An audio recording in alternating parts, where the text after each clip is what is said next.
Okay, so in this last video we're going to talk about maintaining and cleaning the SIG P250 pistol. So the first step of cleaning and maintaining the pistol is to, of course, clear the pistol to make sure it's unloaded. So we're going to do that by hitting the magazine release lever, checking the chamber, making sure it's unloaded, and it is, and then we're going to lock the slide back to the rear, hit the takedown lever like so, and then let it ride forward, and this disassembles the pistol into the frame piece, which we'll put right here, and then you have the slide assembly. So the slide assembly has the recoil spring and the recoil guide rod, and it has the barrel, which you just basically, to get it loose, you basically just slide it forward a little bit and then just kind of wiggle it out, and this is the slide. Okay, now if you have a dirty weapon, first thing I like to do is take a couple Q-tips like so with some CLP. FP10 is a gray one, and just kind of clean up all the carbon that you see in here out. So I just kind of like wipe it down like so.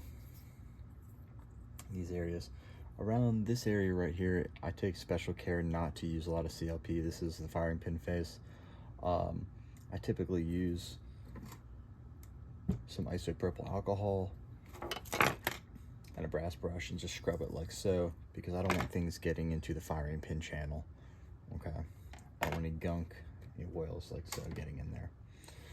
So I'll typically take a toothbrush and, like I said, a Q-tip, scrub around this area, get all the carbon out, and then when I'm done doing that, I'll take CLP and apply some CLP into the side parts of the slide, also the barrel hole, recoil guide rod hole, and especially in the rail, the slide rail grooves right there, because that's where the majority of the friction is going to be, as well as just the light coat everywhere else. So that takes care of the slide for us. Next is the barrel, which is probably the most important piece of the pistol. So to clean this, the first thing I'm going to do is take our patch, and I'll put some CLP on this, run the patch through the barrel, starting with the breech face first, always through the breech face, which is this particular direction. Basically, you're going in the direction of the bullet.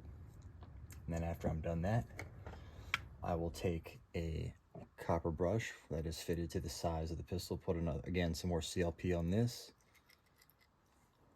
give this about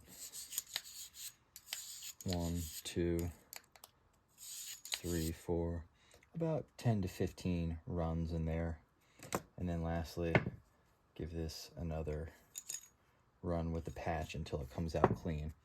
So you'll typically want to do enough patches in there until you can guarantee that this is clean. So as many patches as basically they come out looking clean. Okay, that takes care of that. And then I also make sure that there's lubricant around the barrel itself, around the chamber area of the barrel as well. And then finally, there's not a whole lot of maintenance you need to do with the guide rod and spring, but I just give it a little bit of CLP in the coating. And here with the frame, same, there's not a whole lot of maintenance you need to do with here, but I just try to clean out any of the carbon residue with Q-tips and give it a light coating of oil. Okay, I'll do that all with a Q-tip. All right, so let's just make sure we run a quick patch through here to make sure it's nice and lubricated.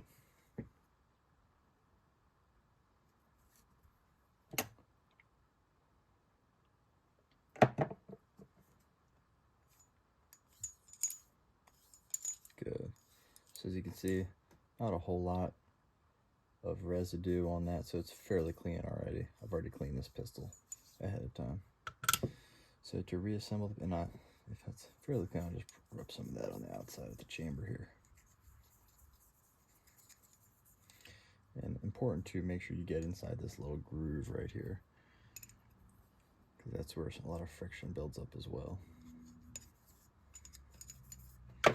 So we'll reassemble the pistol now.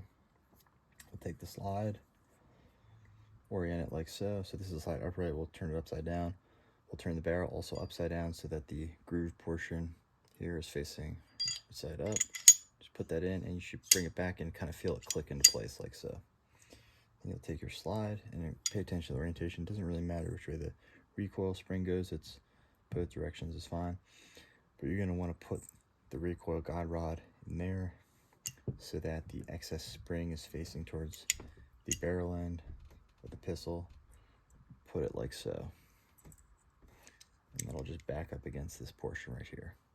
And then after that, I like to rub a little bit of lubricant outside of the pistol. Align the slide with these two guide rails. Pull it all the way back, lock it to the rear, take down pin, and you are good.